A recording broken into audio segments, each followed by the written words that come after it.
Merci d'être avec nous. On continue sur le petit déjeuner de l'actu. Vous l'avez entendu, 3 policiers blessés, des tirs de mortier, des mobiliers urbains dégradés, des voitures incendiées. À Beauvais et à Lyon, les violences urbaines et agressions envers les policiers se succèdent depuis dimanche. On en parle ce matin avec Christophe Crépin, qui est porte-parole du syndicat Propolis. Bonjour. Bonjour. Bonjour.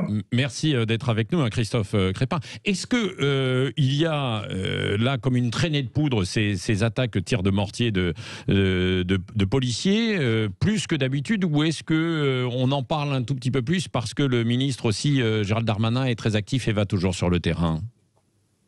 La réponse est dans votre question. En effet, là, actuellement, on met un effet loupe sur ce qui se passe.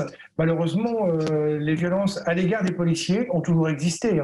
Oui. Et aujourd'hui, les collègues que je représente, par votre voix, et d'ailleurs, je vous en remercie, sont vraiment vent debout parce qu'en fait, systématiquement, dès qu'il y a un incident, c'est toujours la faute de la police. Oui. C'est dommage qu'un garçon de 13 ans qui conduisait sans casque et qui semait la terreur dans son quartier est malheureusement aujourd'hui entre la vie et la mort. Mais il faut bien voir la difficulté que nous avons à effectuer notre travail dans l'ensemble des zones qui sont difficiles. Oui. Qu'est-ce que vous demandez alors pour pouvoir effectuer votre travail? Parce qu'on dit toujours du renfort des effectifs supplémentaires, mais est-ce que c'est ça? Est-ce que c'est pas une autre méthode peut-être aussi pour travailler?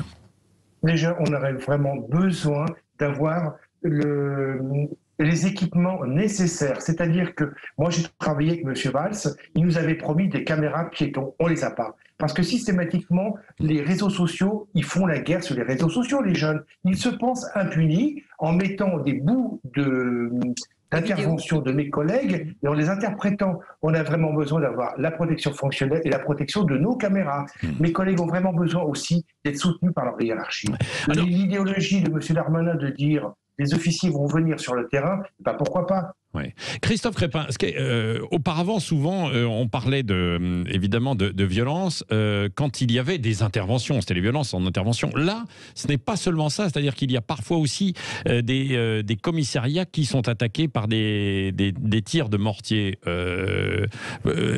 Pourquoi, en fait, on passe à cette étape supérieure, selon vous?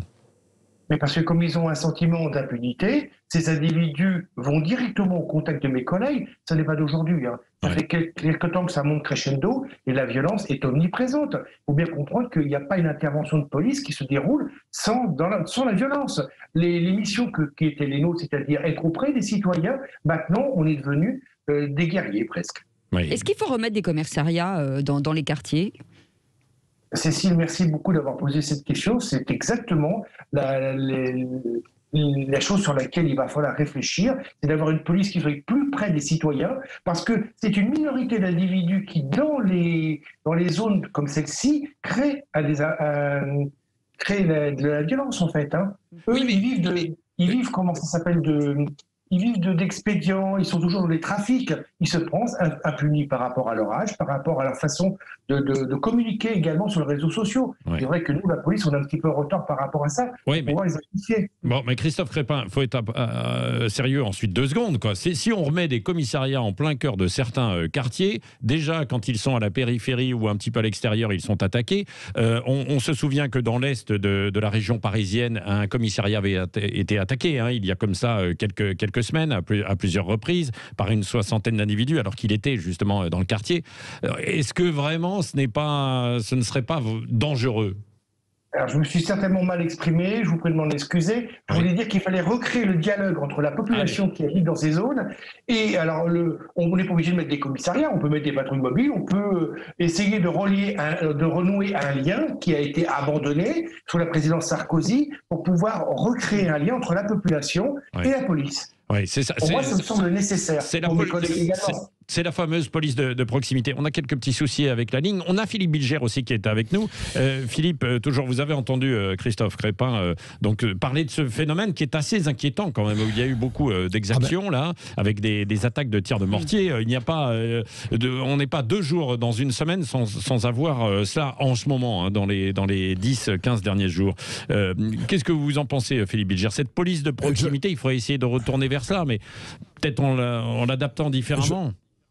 Oui, je ne crois pas que la police de proximité serait la panacée en réalité, et je continue à penser également que le problème des moyens est important, mais qu'il n'est pas central dans cette affaire. On constate en effet que de plus en plus, non seulement les violences à l'égard de la police démarrent pour n'importe quoi, mais que même aujourd'hui, la police est prise dans des guet-apens où délibérément on cherche à la blesser, voire à la tuer. Premier point. Le deuxième point, c'est que évidemment, il y a, je continue aussi à le regretter, chez cette multitude de jeunes gens dans lesquels il y a indiscutablement des voyous, il y a la volonté de considérer que les quartiers et les cités sont leur patrie et non pas la France et son territoire à respecter.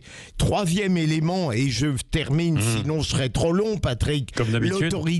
L'autorité de l'État est totalement défaillante. Ouais. Il ne suffit pas d'envoyer un Premier ministre et un ministre de l'Intérieur à chaque fois constater les dégâts.